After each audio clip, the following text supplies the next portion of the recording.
بسم الله الرحمن الرحيم.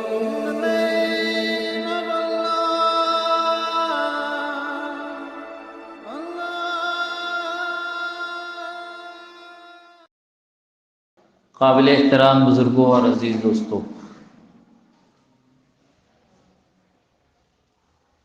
کسی اللہ والے نے کہا ہے پورے دین کا خلاصہ یہ ہے کہ بندہ حقوق کی ادائیگی کا اہتمام کرے۔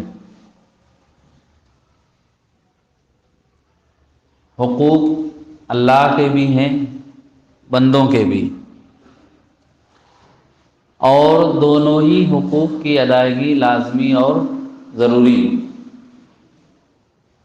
اللہ کا حق ہے کہ بندہ نماز پڑھے، روزہ رکھے، زکوٰۃ دے، حج اور عمرہ کرے، قرآن کی تلاوت کرے، ذکر و اذکار کرے، تسبیح اور مناجات کرے، دعاؤں میں مشغول رہے۔ یہ ساری وہ عبادتیں ہیں جن کا تعلق حقوق اللہ سے، اور کچھ اعمال وہ ہیں جن کا تعلق حقوق العباد سے۔ جیسے بچے کی پیدائش ہو تو ماں باپ بچے کے حقوق ادا کریں، اس کا اچھا نام رکھیں، اس کے نام سے عقیقہ کریں، اس کی اچھی تعلیم و تربیت کریں، وہ بالغ ہو جائے تو اس کا نکاح کر دیں، پھر یہی بچہ بڑا ہو جائے، ماں باپ بوڑھے ہو جائیں، بچہ بالغ اور باشعور ہو جائے تو پھر وہ ماں باپ کے حقوق ادا کرے، ان کی کفالت کرے، ان پر اپنا مال خرچ کرے، وہ بیمار ہوں تو ان کا علاج کریں، ان کی کوئی ضرورت ہو تو وہ پورا کرے، ان کا انتقال ہو جائے تو ان کی مغفرت کے لیے دعا کرتا رہے۔ یہ ماں باپ کے حقوق۔ اس کا نکاح ہو جائے تو پھر بیوی کے کچھ حقوق اس پر عائد ہوتے ہیں کہ بیوی کا نان و نفقہ اس پر عائد ہوتا ہے، اس کو کھلائے پلائے، اس کو اچھی جگہ عزت کے ساتھ رکھے، اس کا خرچ اٹھائے۔ بیوی کے اوپر شوہر کے حقوق عائد ہوتے ہیں کہ وہ شوہر کی اطاعت اور فرما برداری کرے، اس کی غیر حاضری میں اس کے مال کی اور اپنی عزت کی حفاظت کرے، شوہر کے بچوں کی اچھی تعلیم و تربیت کرے۔ ایسے ہی پڑوسیوں کے حقوق ہوتے ہیں کہ پڑوسیوں کے ساتھ اچھا سلوک کیا جائے، تکلیف اور پریشانی میں بندہ ان کے کام آئے، ان کو کوئی ضرورت ہو تو اس کو پورا کرنے میں اپنا تعاون پیش کریں۔ تو اس طرح مختلف لوگوں کے حقوق بندے پر عائد ہوتے ہیں، ان کو حقوق العباد کہتے ہیں۔ تو حقوق اللہ کی ادائیگی بھی ضروری ہے اور حقوق العباد کی ادائیگی بھی لازمی، لیکن دونوں حقوق کی ادائیگی میں انجام کے لحاظ سے، نتیجے کے لحاظ سے تھوڑا فرق ہے۔ فرق یہ ہے کہ حقوق اللہ ادا کیے جائیں، بندہ خوب نمازوں کا اہتمام کرے، ذکر و تلاوت کرے، روزہ رکھے، حج کرے، تو یہ حقوق اللہ کی ادائیگی سے بندے کو نفع ملے گا، اس کو نیکیاں ملیں گی، اجر و ثواب ملے گا، اللہ کی رضا ملے گی، وہ جنت کا مستحق ہوگا۔ لیکن ان اعمال سے اللہ کو کوئی فائدہ نہیں ہوتا، اللہ کی شان میں کوئی اضافہ نہیں ہوتا۔ کیوں؟ اس لیے کہ اللہ غنی اور بے نیاز ہے۔ کسی کے نماز پڑھنے سے اللہ خوش تو ہوتا ہے، راضی تو ہوتا ہے، اس کو اجر و ثواب تو دیتا ہے، لیکن اللہ کی بادشاہت کا ریشو اور بڑھ جائے، اس کی سلطنت اور وسیع ہو جائے، ایسا نہیں ہوتا۔ علماء نے لکھا ہے ساری انسانیت حضرت ابو بکر صدیق رضی اللہ عنہ کی طرح متقی، پرہیزگار، عبادت گزار بھی بن جائے، اللہ کی جو شان ہے وہی رہے گی، اس میں کوئی اضافہ نہیں ہوگا، اور سب کے سب خدا نخواستہ ابو جہل کی طرح نافرمانی پر اتر آئیں، اللہ کی بادشاہت اپنی جگہ پوری آن بان اور شان کے ساتھ برقرار رہے گی، اس میں کوئی کمی نہیں آئے گی۔ اس کو کہتے ہیں اللہ الصمد، غنی اور بے نیاز ہے۔ تو حقوق اللہ کی ادائیگی سے بندوں کو خود نفع ہوتا ہے، ادا نہ کریں تو خود نقصان ہوتا ہے، لیکن حقوق العباد کی ادائیگی سے بندوں کو نقصان ہوتا ہے۔ جن کا حق ہے وہ ادا نہ کیا جائے وہ متاثر ہو جاتے ہیں۔ جیسے ماں باپ کا حق اولاد پر یہ تھا کہ وہ ماں باپ کی خدمت کرتی، ان کا علاج و معالجہ کرتی، اولاد کوتاہی کرے گی، ماں باپ پریشان ہو جائیں گے۔ ایسے ہی اولاد کے حقوق ماں باپ پر عائد ہوتے ہیں، ماں باپ ادا نہیں کریں گے، ایک معصوم بچہ اس کے بہت سے حقوق اس کے ماں باپ پر عائد ہوتے ہیں۔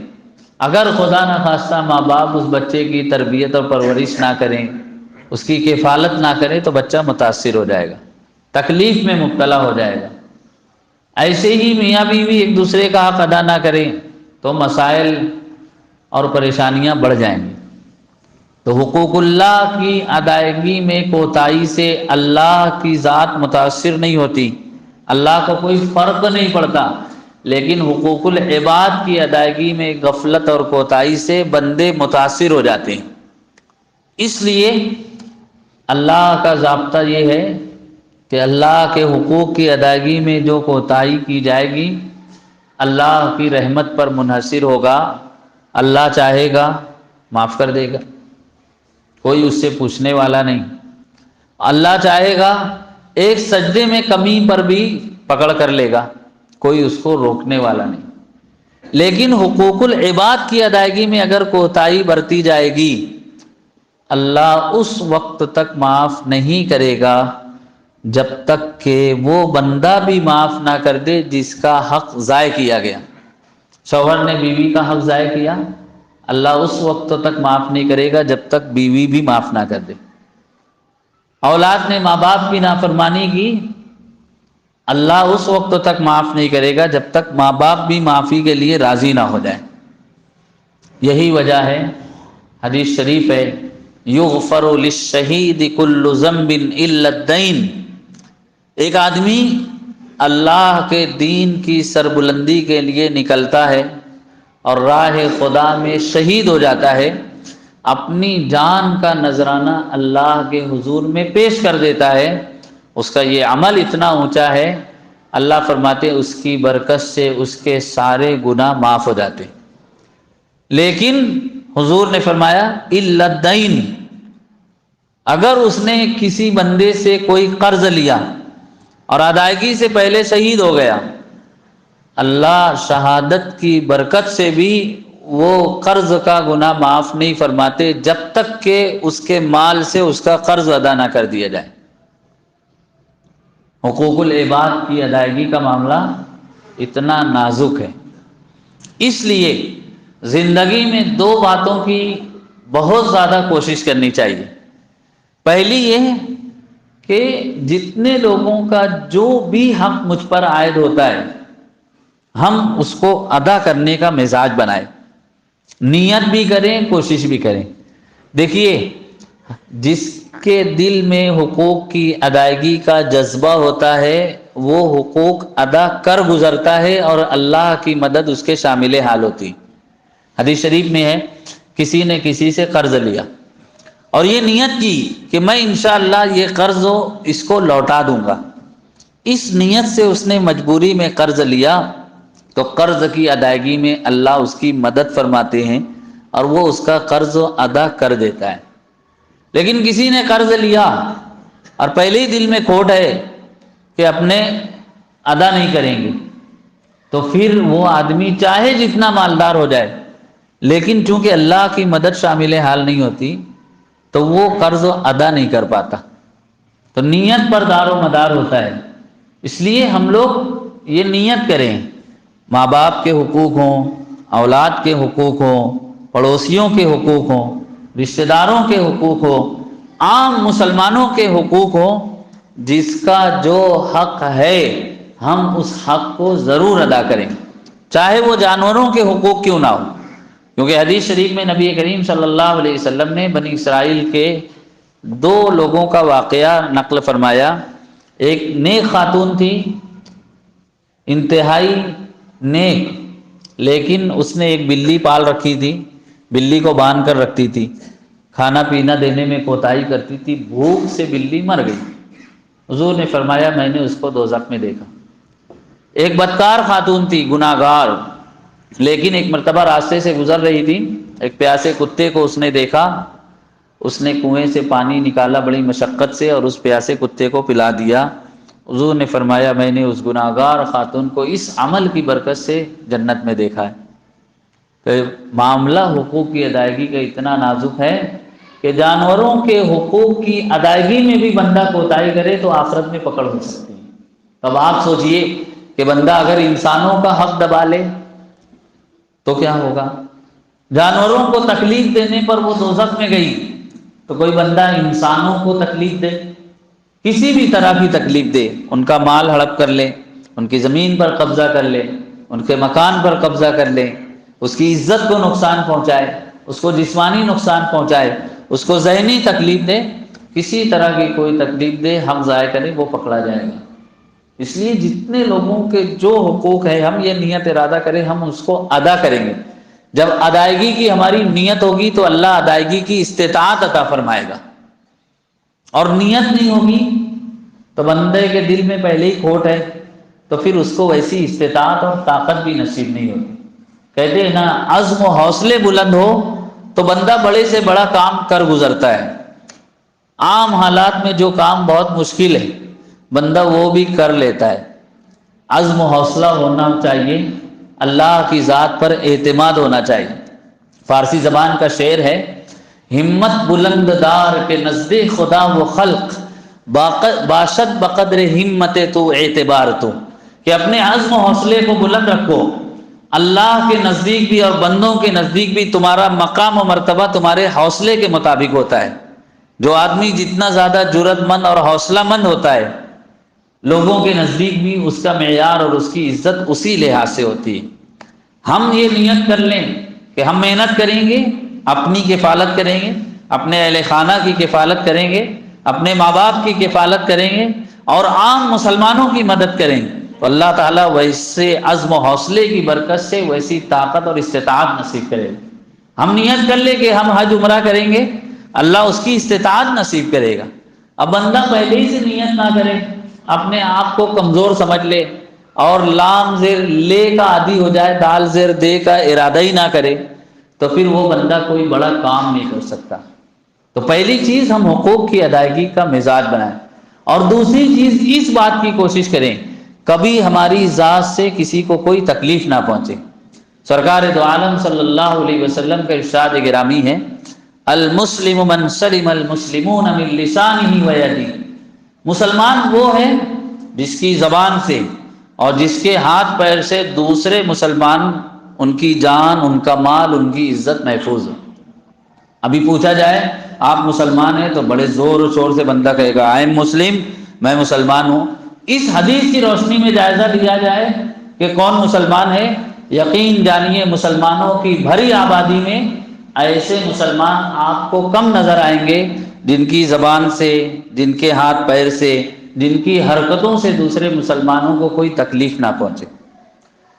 تو دونوں چیز ضروری ہے، حق بھی ادا کیا جائے اور کسی کو تکلیف بھی نہ دی جائے۔ نبی کریم صلی اللہ علیہ وسلم کے ارشاد گرامی، دیکھو قیامت کا دن آنے سے پہلے پہلے دوسروں کے حقوق ادا کر دو، قبل اس کے کہ وہ دن آ جائے جب تمہارے پاس حقوق کی ادائیگی کے لیے نہ درہم ہوگا نہ دینار ہوگا، اور حقوق کی ادائیگی کے لیے تم کو اپنی نیکیاں دینی پڑے گی۔ اس سے پہلے پہلے یا تو معاف کرا لو، کوئی تکلیف دی ہو تو معاف کرا لو، کوئی حق دبایا ہو، زمین ہو، مکان ہو، دولت ہو، قرض ہو، جا کر یا تو معاف کرا لو یا ادا کر دو۔ اس طرح زندگی گزار۔ مجھے یاد آ رہا ہے ایک واقعہ، معارف القرآن جو بڑی مقبول تفسیر ہے، پاکستان کے مفتی اعظم مولانا محمد شفیع رحمۃ اللہ علیہ نے لکھی ہے۔ انہوں نے ایک اللہ والے کا واقعہ لکھا ہے کہ وہ جب اپنے گھر سے نکل کر مسجد کے لیے جاتے تھے تو راستے میں ایک گھر آتا تھا، وہاں سے جب گزرتے تھے اور فجر کا وقت ہوتا تھا، جب بالکل سنسان ماحول ہوتا ہے، گھر کے باہر سے ایک آدمی بھی گزرے تو گھر کے لوگ محسوس کرتے ہیں کسی کا گزر ہوا ہے، جب وہاں سے گزرتے تھے تو اپنی دونوں جوتیاں پیروں سے نکال لیتے تھے اور بغیر جوتی پہنے وہاں سے گزرتے، آگے جا کر پھر پہن لیا کرتے تھے۔ ایک مرتبہ کسی نے دیکھا تو پوچھا، حضرت کیا وجہ ہے، تم یہاں سے جب گزرتے ہو تو پیروں سے جوتیاں نکال لیتے ہو؟ انہوں نے فرمایا، یہ جو گھر آپ کو نظر آ رہا ہے یہ ایک ایسی خاتون کا گھر ہے جو اب بوڑھی ہو چکی۔ پہلے وہ جوان تھی تو وہ بدکاری میں مبتلا تھی، پیشہ ور خاتون تھی، بڑی بھیڑ رہا کرتی تھی، لوگ اس کے پاس آیا کرتے تھے۔ اب اس کی عمر ڈھل چکی، لیکن اب بھی وہ اسی گناہ میں مبتلا ہے، اور اب بھی رات کے وقت بن سور کر وہ انتظار میں رہتی ہے کہ کوئی میرے پاس آئے۔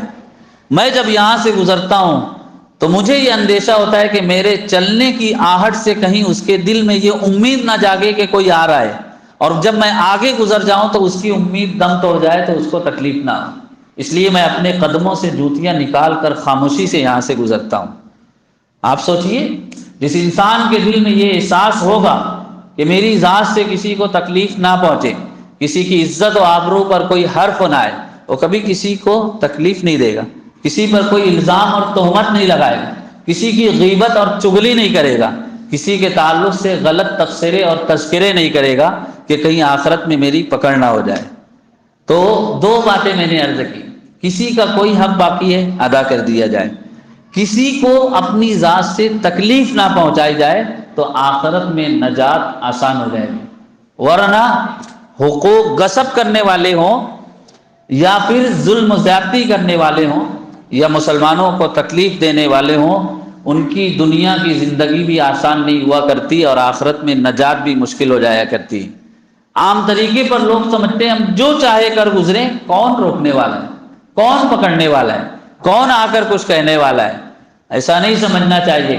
بعض مرتبہ کسی کا صبر انسان کو لے کر ڈوب جاتا ہے، کسی کے حق کی تلفی پر اس کے دل سے نکلنے والی آہ انسان کو نقصان پہنچا دیتی، دنیا میں یا آخرت میں۔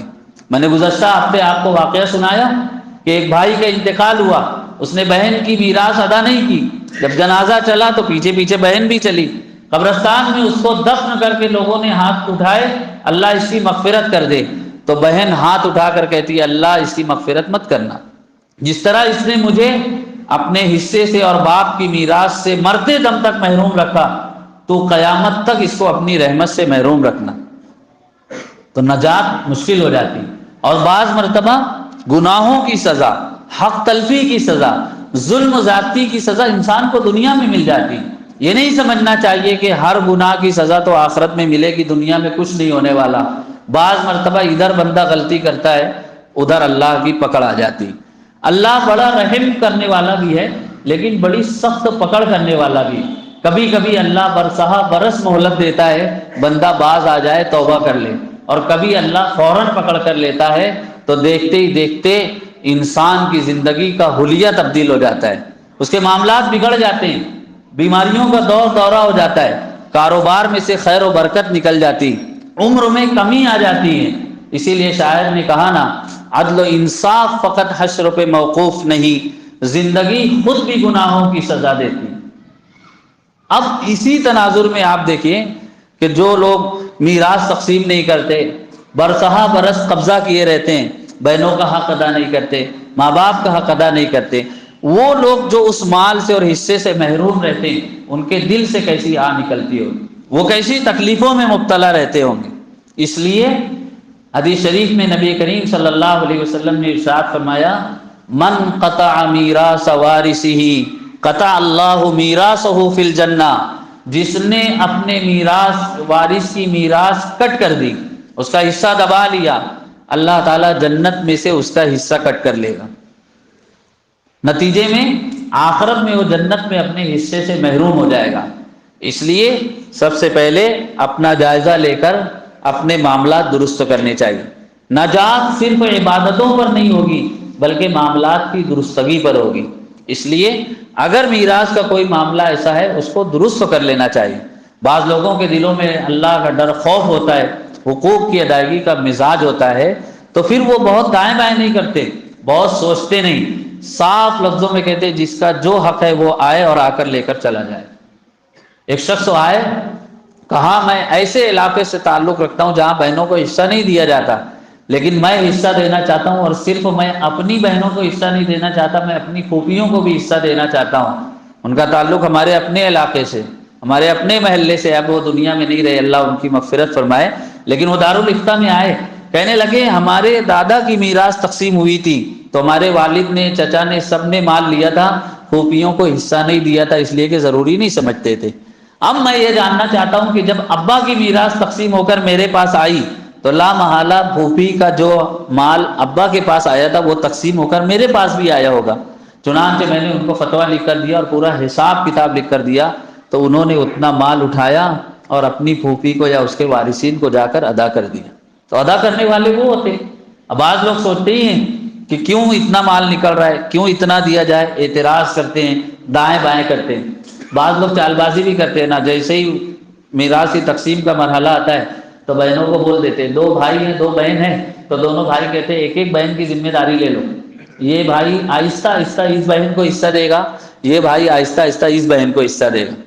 اب آج جس مال کی قیمت، جو مکان کی قیمت 20 لاکھ ہے، یہ بھائی لوگ اسی مکان سے، دکان سے، کاروبار سے فائدہ اٹھا کے اس کو 40 لاکھ کر لیں، اور بہنوں کو کتنا دیتے ہیں؟ وہی 20 لاکھ کے حساب سے ادا کر دیں، اور 10 سال بعد، 20 سال کے بعد دیتے ہیں۔ ابھی دارالفتہ میں 2 دن پہلے ایک معاملہ آیا، بہن کا حصہ دینے میں 33 سال کی تاخیر ہو چکی۔ اب اس وقت تو حاجی صاحب 8,000 روپیہ نکل رہا تھا، اب اس بہن کا انتقال ہو گیا، اب جا کر اس کے بچوں کو دیا جا رہا ہے، وہ بچے لوگ بول رہے بولے آج کے حساب سے لیں گے، کرنٹ ریٹ، مارکیٹ ویلو کے حساب سے دو۔ ظاہر سی بات ہے 8,000 روپیے کی 23 سال پہلے، 33 سال پہلے جو ویلو تھی، آج کیا رہے گی؟ تو یہ حالات ہیں۔ اسی طرح میراث کو لے کر لوگوں کے ذہنوں میں کچھ اعتراضات پائے جاتے ہیں، جیسے بعض لوگ سوچتے ہیں نا اسلام میں تو مساوات کی تعلیم ہے، پھر ایسا کیوں ہے کہ 2 بیٹیوں کے برابر ایک بیٹے کو دیا جاتا ہے؟ دینا چاہیے تو سب کو برابر دینا چاہیے۔ اس کا جواب یہ ہے کہ دیکھو شریعت نے ایسی تقسیم کی ہے جس کے اوپر جتنی ذمہ داری ہے اسلام نے اس کو اتنا مال دیا۔ اب ایک بیٹی پیدا ہوتی ہے، اس کی کفالت باپ کرتا ہے، بڑی ہوتی ہے باپ اس کا نکاح کرتا ہے، پھر اس کی کفالت اس کا شوہر کرتا ہے، ہر طرف سے مال اس کے پاس آتا ہے، اس کو کہیں خرچ نہیں کرنا پڑتا، مہر بھی اس کو ملتی ہے، اگر باپ نہ ہو تو بھائی اس کی کفالت کرتا ہے، بیٹا اس کی کفالت کرتا ہے، کسی طرح کا کوئی خرچ اس پر عائد نہیں ہوتا کہ وہ ماں باپ کی کفالت کرے، اپنے آپ کی کفالت کرے، بھائی بہنوں کو دیکھے، یا ماں ہے تو اولاد کی کفالت کرے۔ لیکن ایک بیٹا جو ہوتا ہے وہ ہر لحاظ سے اپنی بھی کفالت کرتا ہے، ماں باپ کی بھی کرتا ہے، بیوی کی بھی کرتا ہے، بچوں کی بھی کرتا ہے، نکاح ہوتا ہے تو مہر بھی دیتا ہے، ولیمہ بھی کرتا ہے، تو اخراجات اس کے زیادہ ہوتے ہیں۔ اس لیے اللہ نے بیٹے کو 2 بیٹیوں کے برابر حصہ دیا ہے۔ ایک شخص کا انتقال ہوا، اس نے 3,000 درہم چھوڑے، ایک بیٹا اور ایک بیٹی تھے، بیٹے کو 2,000 درہم ملا اور بیٹی کو 1 ملا۔ بیٹی کا نکاح ہوا، اس کو مہر میں 1,000 درہم مل گیا، تو اس کا کتنا ہو گیا؟ 2۔ بیٹے کا نکاح ہوا، اس نے 1,000 درہم مہر میں ادا کر دیا، اس کا کتنا ہو گیا؟ 1 ہو گیا۔ اب آپ بتاؤ زیادہ مال کس کے پاس؟ اس لیے اسلام میں ایسا نہیں ہے کہ عورتوں کے ساتھ زیادتی کی۔ اسی طرح بعض لوگ اعتراض کرتے ہیں، ایک آدمی ہے، اس کا وہ ابھی موجود ہے، اس کے 4 بیٹے ہیں، چاروں صاحب اولاد ہیں، اب اس کی زندگی میں بڑے بیٹے کا انتقال ہو گیا، بڑے بیٹے کا انتقال ہو گیا، اب اس کے جو یتیم بچے ہیں، یعنی اس آدمی کے پوتے، جب اس کا انتقال ہوگا تو یتیم بچوں کا اس میں حصہ نہیں لگے گا دادا کی میراث میں۔ تو بعض مسلمان بھی بڑے پریشان رہتے، بھائی یتیم پوتے کا دادا کی میراث میں حصہ کیوں نہیں ہے؟ یہ تو بڑی زیادتی کی بات ہے۔ بھائی دیکھیے اسلام نے کسی پر کوئی زیادتی نہیں کی، ہر مسئلے کا حل پیش کیا، لیکن ایک ہے اسلام، ایک ہے مسلمانوں کا عمل، دونوں میں فرق ہوتا ہے۔ بعض لوگ مسلمانوں کے عمل کو دیکھ کر اس کو اسلام سمجھ لیتے ہیں، دونوں میں فرق ہے۔ کیا فرق ہے؟ دیکھیے اگر زندگی میں کبھی ایسا ہو کہ کسی شخص کا جوان صاحب اولاد بیٹا انتقال کر جائے اور یتیم پوتا پوتی موجود ہوں، تو شریعت اس کو کہتی ہے کہ دادا پہلے ان کی کفالت کرے، اس کا ذمہ دار دادا ہے۔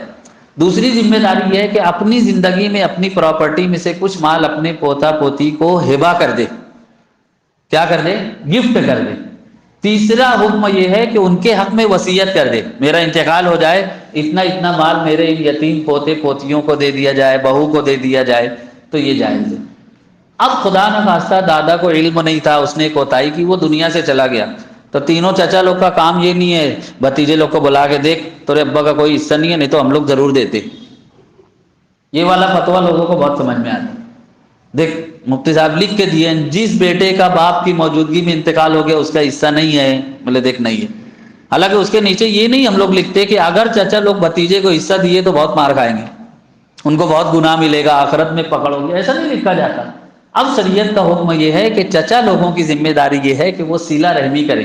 یہ سوچے کہ ایک بھائی انتقال کر گیا تو آج پراپرٹی 3 حصے میں تقسیم ہو رہی ہے، وہ زندہ رہتا تو 4 حصے میں تقسیم ہوتی. اس لیے وہ اپنے یتیم بھتیجا بھتیجی کی کفالت بھی کریں اور کچھ نہ کچھ مال سب لوگ مل کر ان کو دے دیں تاکہ ان کی کفالت بھی ہو اور ان کے دل کو خوشی بھی ملے. یہ شریعت کی تعلیم ہے. لیکن لوگوں کو لینے والی آیات احادیث فتوے سمجھ میں آتے ہیں، دینے والے سمجھ میں نہیں آتے، اس لیے لوگ اسلام پر اعتراض کرتے ہیں. تو یہ کچھ اعتراضات بھی تھے جس کے میں نے آپ کو جوابات بھی بتائے. اب آخر میں پھر وہی گزارش کروں گا ہم سب اپنے معاملات کا جائزہ لیں، لین دین میں جو کوتاہی اس کو دور کریں، کسی کا 1 روپیہ بھی باقی ہو تو اس کو ادا کر دیں. اسی طرح میراث سے الجھے ہوئے مسائل کو بیٹھ کر مصالحت کے ذریعے اس کو سلجھانے کی کوشش کریں. اچھی طرح ایک سوال تیار کریں، سوال پہ سب کی دستخط ہو، اس کا جواب حاصل کریں، اس کی روشنی میں میراث کے مسائل کو حل کر لیں. تو خاندانوں میں گھروں میں جو اختلافات ہیں وہ ختم ہو جائیں گے، تعلقات خوشگوار ہو جائیں گے، زندگی میں خیر و برکت آئے گی اور سب سے بڑھ کر اللہ راضی ہوگا. آخرت میں جنت ملے گی، ہمارا کوئی دامن پکڑنے والا نہیں ہوگا. دل سے دعا کرتا ہوں اللہ تمام باتوں کو سمجھنے ان پر عمل کی توفیق